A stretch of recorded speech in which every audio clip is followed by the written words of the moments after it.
بسم اللہ الرحمن الرحیم۔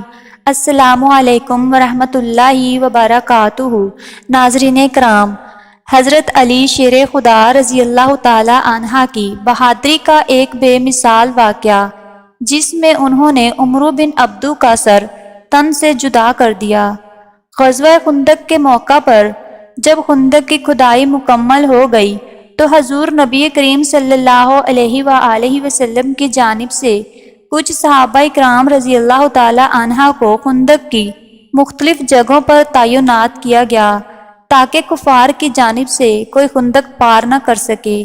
خندق کی مغربی سمت میں حضرت سیدنا عمر فاروق اور حضرت سیدنا علی المرتضیٰ رضی اللہ تعالی عنہ تعینات تھے۔ اس دوران عرب کا مشہور شہ سوار عمرو بن عبدو اس جانب سے خندق پار کرنے میں کامیاب ہو گیا۔ عمرو بن عبدو کے بارے میں مشہور تھا کہ وہ اکیلا 100 کا مقابلہ کر سکتا ہے۔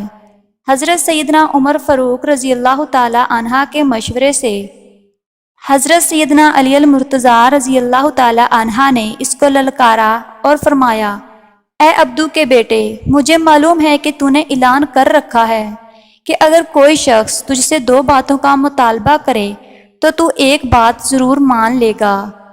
عمرو بن عبدو نے مغرورانہ لہجے میں کہا، ہاں، میں نے اعلان کر رکھا ہے۔ حضرت سیدنا علی المرتضیٰ رضی اللہ تعالی عنہ نے اسے دعوت اسلام دی کہ وہ اللہ اور اس کے رسول صلی اللہ علیہ وآلہ وسلم پر ایمان لے آئے۔ عمرو بن عبدو نے آپ رضی اللہ تعالی عنہ کی بات سننے کے بعد کہا، مجھے اس کی ضرورت نہیں۔ آپ رضی اللہ تعالی عنہ نے فرمایا، تو پھر میری دوسری بات یہ ہے کہ آ اور مجھ سے مقابلہ کر۔ عمرو بن عبدو بولا، میرے تمہارے والد کے ساتھ اچھے تعلقات تھے، اس لیے میں نہیں چاہتا کہ تم میری تلوار کا نشانہ بنو۔ حضرت سیدنا علی المرتضیٰ رضی اللہ تعالی عنہ نے فرمایا، مگر میں اس بات کو پسند کرتا ہوں کہ تم میری تلوار سے جہنم واصل ہو۔ حضرت سیدنا علی المرتضیٰ رضی اللہ تعالی عنہ کی بات سن کر عمرو بن عبدو غصے میں آ گیا اور تلوار لہراتا ہوا آپ رضی اللہ تعالی عنہ پر حملہ آور ہوا۔ آپ رضی اللہ تعالی عنہ نے اللہ اکبر کا نعرہ بلند کیا اور دوسرے ہی لمحے عمرو بن عبدو کا سر تن سے جدا کر دیا۔ سبحان اللہ۔ حضرت علی شیر خدا رضی اللہ تعالی عنہ کی شجاعت اور بہادری کے کیا ہی کہنے۔